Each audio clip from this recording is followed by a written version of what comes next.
This morning, we're learning new details about the evidence that led to the arrest of Bryan Kohberger. That is the man charged with murder and the killings of 4 Idaho college students. The evidence includes a, quote, collection of dark red cuttings from a pillow with a reddish brown stain in part of a mattress cover with stains. These were some of the items taken from Kohberger's apartment. Yeah, CNN's Gene Casares joins us with more. So this evidence, Gene, was taken from these unsealed documents, right. The search warrant documents. Tell us more. And we're also seeing the application, which is fascinating because their argument to get this search warrant at the residence of Bryan Kohberger is that there was so much blood at the crime scene, and there had to have been blood splatter and blood cast off, and that had to get on the clothes of the killer and the shoes of the killer. And based on, according to these documents, they say based on the phone records and the locations that he went afterwards, we believe that he could have gone straight home after this. And this is what we're asking for. So we want to show everybody what they were asking for. They asked for blood or other bodily fluid, knives, sheaths, or other sharp objects, images of the 4 students that were killed, and data showing any planning that he might have done or how to carry this off. Now let's show you what they took. And this is the return from the search warrant affidavit. They took a collection of dark red cuttings from the pillow of reddish brown stain, a pair of mattress covers with the stains, several hair strands, an animal hair strand. Remember, there was a dog. Kaylee had her dog there. A nitrate type black glove, and store receipts, a Dickies tag. Dickies, of course, is a long-standing store for workwear, right? And I looked on their website, a lot of dark clothes for the workwear.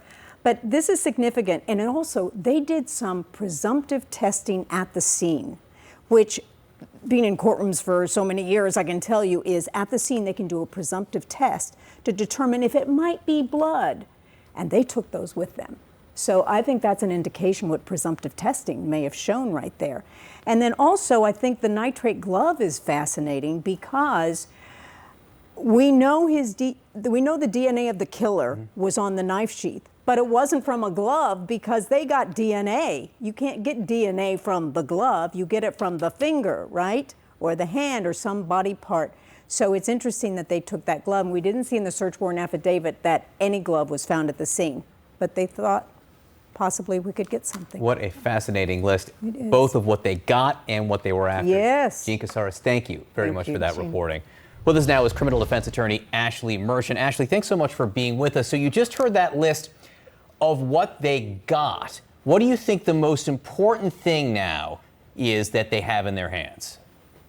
The glove and the hair. And I think the glove is important because if they can put any of the victim's skin cells on that glove, maybe on the outside of the glove, they can also test for fingerprints and skin cells on the inside of the glove. So if they could find their suspect's skin cell on that glove, or a partial palm print or a partial fingerprint or something like that, and then they've got the victim's skin cells on it, that's going to make their case for them because that connects the two and there's no other connection. Why would Kohberger be in that home? Why would he have an item that shares skin cell? The other thing that I think is important is the hair. Did the hair have any roots attached? If it did, they can get DNA from it. Did he have some transfer DNA from those victims that he brought home with him? And so we're not just looking at blood, we're also looking for things like transfer DNA because we're to the point in science that we can actually get DNA off of skin cells. And that's one of those things that, I mean, you can drop a skin cell very easily. If you shake someone's hand, you transfer your DNA to their hand. And so that's what they're really looking for, this trace type DNA.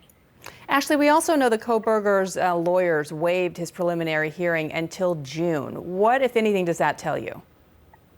I thought that was very telling because that's not something that we normally do as defense counsel, especially if we have a client that we believe is innocent. We want to have that hearing as soon as possible.